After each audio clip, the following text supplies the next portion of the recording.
आयुष्मान भारत को कैबिनेट मंजूरी 29,000 डाक्तखाना देयमुक्त चिकित्सा 7 विभाग 10 प्रस्ताव को मोहर ओडिशा राज्य सड़क नीति 2025 प्रस्ताव को अनुमोदन।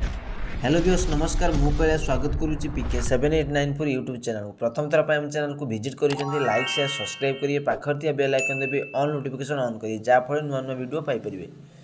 एप्रिल 1 ओडिशा रे आयुष्मान भारत लागू हेब। एही मर्मरे आयुष्मान भारत योजना कैबिनेट मंजूरी मिली। एणिकी देशव्यापी तालिकाभुक्त 29,000 डाक्तखाना राज्यर हिताधिकारी देयमुक्त चिकित्सा पाइपर। गतकाली राज्य कैबिनेट 7टी विभाग 10टी प्रस्ताव अनुमोदन लाभ करिछि। मुख्यमंत्री मोहन चरण माझी आज ए संपर्क में विधानसभा सूचना देइछन्ति। स्वास्थ्य परिवार कल्याण इस्पात और खनि पूर्ति साधारण प्रशासन जल संपद पंचायतराज पानीय जल राजस्व विपर्यय परिचालना विभाग प्रस्ताव को अनुमोदन मिली।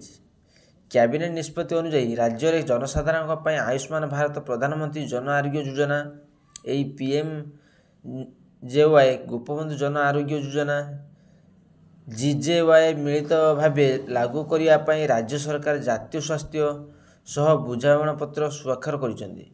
एही नुआ समन्वित योजना प्राय 1.03 कोटी परिवार 3.46 कोटी हिताधिकारी परिवार वार्षिक 5 लाख टंका महिला सदस्य मान अतिरिक्त 5 लाख टंकार देयमुक्त चिकित्सा पाइबे। यह आर्थिक वर्ग निर्विशेष 70 वर्ष बा ताठार अधिक वयस्कों आयुष्मान व्ययबंधना योजना लागू कर द्वारा से परिवार पिछा वार्षिक 5 लाख टंका देयमुक्त चिकित्सा पाइबे।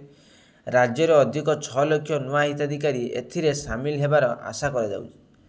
उभय आयुष्मान भारत प्रधानमंत्री योजना आरोग्य योजना गोपबंधु बा जन आरोग्य योजना। आशा करी वीडियोटी भल लगे लाइक शेयर सब्सक्राइब करें बेल आइकन दबाइए।